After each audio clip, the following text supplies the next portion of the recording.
बिस्मिल्लाहिर्रहमानिर्रहीम। अस्सलाम वालेकुम डियर स्टूडेंट्स, मैं हूं प्रोफेसर अज़मत अली और आप देख रहे हैं मेरा चैनल मैथ्स फॉर यू। आपको मैट्रिक्स स्पेस की क्लास में वेलकम। आज लेक्चर नंबर 15 में हम क्लोज बॉल या क्लोज सफ़ियर जो है इसके ऊपर डिस्कशन करेंगे। इससे पहले लास्ट लेक्चर में मैंने ओपन बॉल या ओपन सफ़ियर और इससे जो रिलेटेड थ्योरम्स हैं उनके ऊपर डिस्कशन कर चुका हूँ और इस पूरे कोर्स की जो कंप्लीट प्लेलिस्ट है उसका लिंक भी डिस्क्रिप्शन बॉक्स में मौजूद है। इसके अलावा अगर आप मेरी नंबर थ्योरी के लेक्चर्स, रियल एनालिसिस के लेक्चर, वेक्टर कैलकुलस के ऊपर जो लेक्चर हैं वो देखना चाहते हैं तो इन कोर्सेज़ की जो का लिंक जो है वो भी लिंक भी डिस्क्रिप्शन बॉक्स में मौजूद है। आप उन लिंक पर क्लिक करके तमाम लेक्चर्स को बआसानी देख सकते हैं। तो आज स्टार्ट करते हैं हम क्लोज बॉल से या क्लोज सफ़ियर से। मेरी वीडियो देखने के बाद अगर आपको लगता है कि किसी तरह आपके लिए हेल्पफुल साबित हुई है तो इस वीडियो को लाजमन लाइक कीजिएगा, शेयर कीजिएगा और मेरे चैनल को सब्सक्राइब कीजिएगा। तो स्टार्ट करते हैं बेटा आज का लेक्चर। क्लोज बॉल की सबसे पहले हम यहाँ पर क्लोज बॉल की जो डेफिनेशन है या क्लोज सफ़ियर जो है उसको डिफ़ाइन कर लेते हैं। मैंने लिखा है लेट एक्स टी आपके पास एक मैट्रिक्स स्पेस है। सबसे पहले क्लोज बॉल को डिफ़ाइन करने के लिए हमें एक मैट्रिक्स स्पेस की ज़रूरत होती है। तो एक्स मैंने सपोज कर लिया एक मैट्रिक्स स्पेस है विद मैट्रिक डी। एक्स का एक ऐसा subset consisting of all those points of x whose distances from some fixed point of x are less than or equal to. Open set में, open sphere में यहाँ पर सिर्फ less than लिखा था, यहाँ पर less than or equal to है। बस ये एक कंडीशन एक्स्ट्रा है इक्वल की, वहाँ पर सिर्फ लेस देन है। ठीक है, तो to some fixed non negative real number is set to be a closed ball और close sphere. The fixed point is called centre of the closed ball while the fixed number जिससे ये छोटा होगा is called radius. A closed sphere with center x naught और radius r is denoted by s के नीचे या r लिखकर और ब्रैकेट में ये स्क्वायर ब्रैकेट में x नॉट, ये यहाँ पर जो सिंबल है यहाँ पर मैं क्लोज सफ़ियर के लिए यूज़ करूँगा। या इसके अलावा यहाँ पर हम क्लोज्ड बॉल के लिए जो सिंबल इस्तेमाल कर सकते हैं वो ये होगा, ये b लिखेंगे बॉल के लिए, यहाँ पर ये स्क्वायर ब्रैकेट आएंगी, यहाँ पर आ गया x नॉट और विद रेडियस r। ठीक है, तो ये दोनों तरह के सिंबल हम यहाँ पर इस्तेमाल कर सकते हैं क्लोज सफ़ियर के लिए।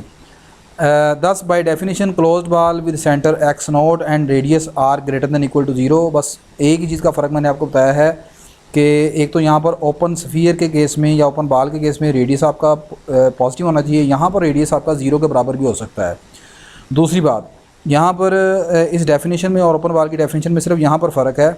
ओपन बॉल में या ओपन सफ़ियर में आपका जो डी है वो लेस देन होता है आर से, लेकिन क्लोज बॉल में आपका जो डी है वो less than equal to r के बराबर है। ठीक है, बाकी हु बहू वर्डिंग, हु बहू डेफिनेशन वैसे की वैसी है।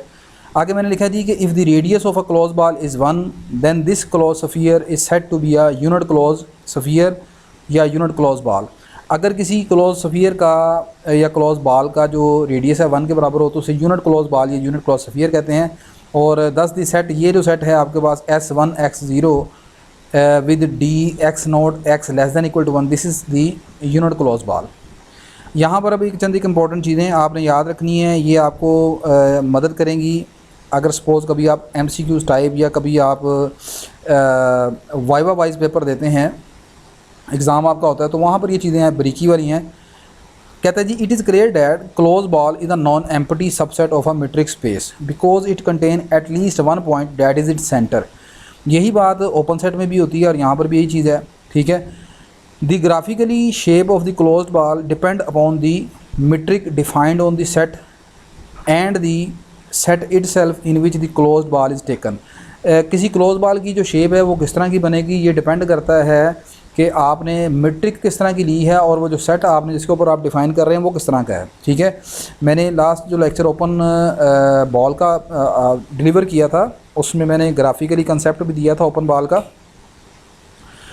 तो अगर आप ओपन बॉल वाला जो लेक्चर है वो देख लेते हैं तो फिर आपको ये क्लोज्ड बॉल वाला लेक्चर जो है काफ़ी आपके लिए आसानी हो जाएगी। ठीक है, अच्छा, अब यहाँ पर जो चंद एक चीज़ें मज़ीद अभी ये एग्ज़ाम्पल हम बाद में देखते हैं, लेकिन जो मैं बता रहा था कि आपके वाइवा वॉइस के वाले से या ऑब्जेक्टिव टाइप के वाले से आपके लिए हेल्पफुल होगी, उसमें एक चीज़ यहाँ भी ये भी लिखी है, कहता है if the radius of the close sphere is zero then its centre becomes its boundary and the boundary of close sphere is also a part of the closed sphere, therefore the radius of a closed sphere may be taken zero. ठीक है, जबकि open sphere के case में ऐसा कुछ नहीं लिखा गया। ओपन बॉल के केस में आपके पास रेडियस ज़ीरो नहीं हो सकता। क्लोज स्फीयर के केस में अगर फ़र्ज़ करें कि आपका रेडियस ज़ीरो है और आपने जो क्लोज्ड बॉल बनाई है, क्लोज बॉल में और ओपन बॉल में फ़र्क क्या है? क्लोज बॉल में फ़र्क, ये क्लोज बॉल है, तो क्लोज बॉल में और ओपन बॉल में फ़र्क ये है कि यहाँ पर इसकी ये बाउंड्री जो है ना, ये भी शामिल है, बाउंड्री के तमाम पॉइंट शामिल हैं यहाँ पर। ठीक है, और अगर आप इसे ओपन बॉल की शक्ल में बात करते हैं तो ओपन बॉल में सिर्फ ये इंटीरियर पॉइंट शामिल होते हैं, बाउंड्री का पॉइंट शामिल नहीं है। अब फ़र्ज़ करें कि कहता है किसी क्लोज बॉल में, क्लोज जो बॉल है या क्लोज स्फीयर, अगर उसका रेडियस ज़ीरो हो जाए तो फिर ऐसी सूरत में जो उसकी ग्राफिकल शेप होगी वो सिर्फ एक पॉइंट बनेगा, ये सिर्फ एक पॉइंट बनेगा। ठीक है, और इसकी, और ये जो पॉइंट है इसका जो पॉइंट यानी इसका जो ये जो सेंटर है इसका, ठीक है, ये एक पॉइंट की शक्ल में आएगा और ये सेंटर बिकम्स इट्स बाउंड्री। ठीक है, अब चूँकि ओपन स्फीयर के केस में बाउंड्री तो शामिल होती नहीं है, ये बाउंड्री तो शामिल नहीं है। ठीक है, इसलिए आगे लिख रहा है कि in open sphere the boundary is not part of the open sphere, therefore we can not take zero radius of open sphere. Open sphere के केस में रेडियस हमेशा पॉजिटिव होगा, ये याद रखिएगा बात, और जबकि क्लोज स्फीयर के केस में आपका आर जो है वो नॉन नेगेटिव है। ठीक है, बस दो एक चीज़ का फ़र्क है, एक तो रेडियस का फ़र्क है, दूसरा यहाँ पर बेटा करेक्शन कर लीजिएगा। ओपन बॉल के केस में डी आपका जो है वो लेस देन आर होना चाहिए और क्लोज बॉल के केस में less than equal to r आएगा। मैंने लेस देन ज़ीरो लिख दिया है और less than equal to zero close ball में वो ऐसा नहीं है, लेस देन आर। ये एक एग्ज़ाम्पल देखते हैं और ये एग्ज़ाम्पल आपकी इम्पोर्टेंट है point, paper point of view से भी। ये आप अगर पेपर देखेंगे तो आपके पेपर में आई होगा ये क्वेश्चन। कहता है show that the close ball in a real line are is a close interval. आपके पास set of real number R में जो अगर आपको कहा जाए कि क्लोज बॉल निकालें या क्लोज स्फीयर निकालें, तो वो क्लोज बॉल या क्लोज स्फीयर जो होंगे वो आपके पास इस तरह क्लोज इंटरवल की शक्ल में होंगे। These are the close interval. जबकि यही रिजल्ट जो आपने पढ़ा था ओपन बॉल के केस में, तो ओपन बॉल के केस में आपके पास ये ओपन इंटरवल होते हैं। ओपन बॉल के केस में जो रियल लाइन आर के ऊपर अगर आप ओपन बॉल निकालें तो वो ओपन इंटरवल होते हैं और क्लोज बॉल में ये क्लोज इंटरवल होते हैं। तो जिस तरह पहले आपने ओपन बॉल वाला काम किया, यहाँ पर भी ऐसे करेंगे। The metric on a real line are is defined as, हम जानते हैं कि रियल लाइन आर के ऊपर जो यूजुअल मीट्रिक हम डिफाइन करते हैं वो ये होती है absolute x minus y. Suppose कर लिया आप, चूँकि हमने क्लोज बॉल निकालनी है या क्लोज स्फीयर निकालना है, तो फिर उसके लिए हम इसका सेंटर तलाश करते हैं और रेडियस सपोज करते हैं। लेट कर लें कि एक्स नोट जो है वो सेंटर है और r greater than equal to zero जो है वो रेडियस है क्लोज बॉल का। देन क्लोज बॉल का फार्मूला यहाँ पर लिखा कि क्लोज बॉल जो है वो ऐसे तमाम रियल नंबर का यहाँ पर सेट होगा जिनका डिस्टेंस एक्स और एक्स नोट के दरमियान निकाला जाए, वो less than equal to r आएगा। अब यहाँ पर डी की वैल्यू पुट कर दी कि डी यहाँ पर डी का फार्मूला ये है। डी का फार्मूला कैसे है कि डी के आगे जो भी यहाँ पर आप अपने नंबर लिखे हैं उन दोनों को करना है माइनस आपने। तो यहाँ पर डी के आगे आपने लिखा है एक्स और एक्स नोट, तो यहाँ पर ये एक्स माइनस एक्स नोट आ जाएगा less than equal to r. अब यहाँ पर आप एब्सोलूट को ओपन कर दें। यहाँ पर एब्सोलूट कैसे ओपन होगा ये आप जानते हैं।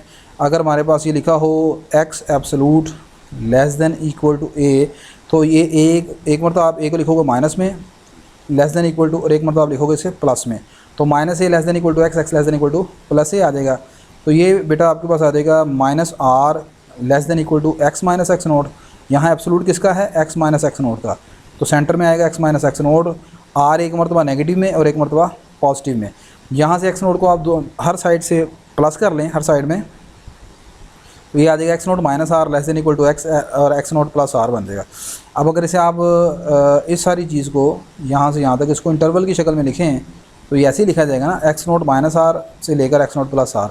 तो आपने देखा कि यहाँ पर जो आपने ये क्लोज स्फीयर मालूम किया है, ये क्या निकला है? ये क्लोज इंटरवल निकला है। This is the close interval. Which is the close interval, और लेंथ इसकी कितनी बनती है 2r। किसी इंटरवल की क्लोज इंटरवल की लेंथ कैसे निकालते हैं? अगर आपके पास ये क्लोज इंटरवल a से b है तो इसकी लेंथ किसने निकलेगी? Final value minus initial value that is b minus a। तो इसमें से x नोट प्लस r में से इसको निकालेंगे तो लेंथ कितनी निकलेगी? 2r। सिमिलरली अगर आपको कहता है यहाँ से कि आपने यूनिट क्लोज सफ़ियर मालूम करना है इन r में और जिसका सेंटर 0 के ऊपर हो, तो उसको हम कैसे लिखेंगे? s1 0 इस तरह, एक्स नोट की जगह यहाँ 0 पुट कर दिया और रेडियस आर की जगह यहाँ पर आपने 1 पुट कर दिया। ये बन गया -1 से +1 close interval. Which is the close interval of, length कितनी बनेगी इसकी? 2 के बराबर, ठीक है। यहाँ पर आर कितना बनेगा? रेडियस यहाँ पर 1 के बराबर लिया आपने, ठीक है। This shows that the close ball या real line is a close interval. Similarly the close sphere in r square is a close disc, ठीक है। अब अगली बात उसने यहाँ पर ये भी लिख दी है कि अगर आप कभी आर स्क्वायर के ऊपर मालूम करें क्लोज्ड बाल तो वो क्लोज्ड डिस्क बनेगी। डिस्क समझते हैं ना आप, सर्कुलर डिस्क जो होती है आपकी, ठीक है, वो ये बनेगी, सही है। अच्छा जी, नेक्स्ट यहाँ पर फिर आगे ये find the closed sphere in are. अगर एक्स नोट 1 के बराबर है, आर 0.5 के बराबर है, सेम ऊपर वाली सारी स्टोरी है। जैसे यहाँ पर अगर ऊपर हमने एक्स नोट को 0 लिया था और आर 1 लिया, सेम उसी तरीके से है। नीचे चलते हैं, कहता है find the closed unit sphere in r square.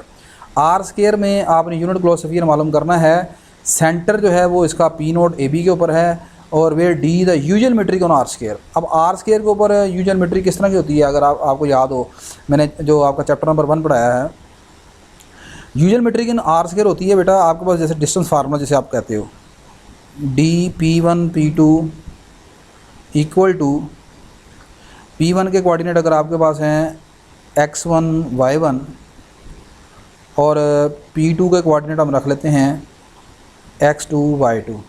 तो यहाँ पर जो आपके पास डिस्टेंस फार्मूला बनता है वो क्या बनता है? x1 माइनस x2 का whole square plus y1 minus y2 का होल स्क्वायर। तो बस ये आपके पास यूजुअल मेट्रिक है यहाँ पर, सही है। तो अब आपने इस यूजुअल मेट्रिक के तहत आपने मालूम करना है यहाँ पर क्लोज्ड बाल।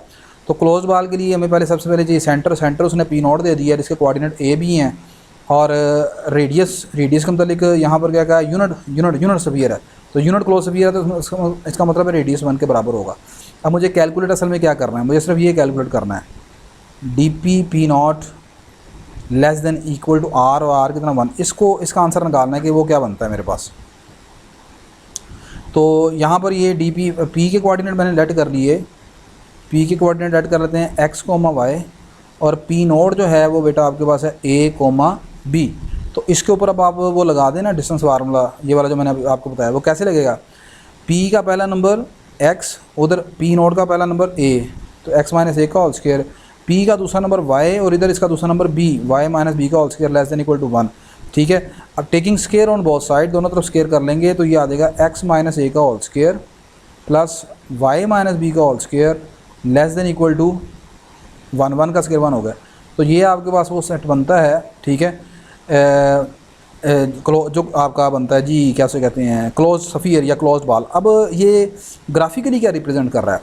ग्राफिकली ये चीज़ क्या है आपको नज़र आ रही है? अगर मैं यहाँ पर सिर्फ इक्वल टू 1 कहूँ, x माइनस a का whole square plus y minus b का होल स्क्वायर इक्वल टू 1, तो आपको पता है this is the equation of circle. ये आपके पास इक्वेशन ऑफ सर्कल बनती है, ठीक है, जिसका सेंटर जो है वो whose centre is a, b और रेडियस किसके बराबर है? 1 के बराबर है। और जबकि अगर इसको लेस देन 1 कहें तो this represent equation this represent interior point of circle, ठीक है। तो अब इसका जो आपका बनेगा ना ग्राफिकली इसका व्यू, तो ग्राफिकली व्यू बेटा इसका इस तरह बनता है कि फ़र्ज़ करें कि ये यहाँ पर तो ओरिजिन है, यहाँ पर मेरे पास एक सर्कल है,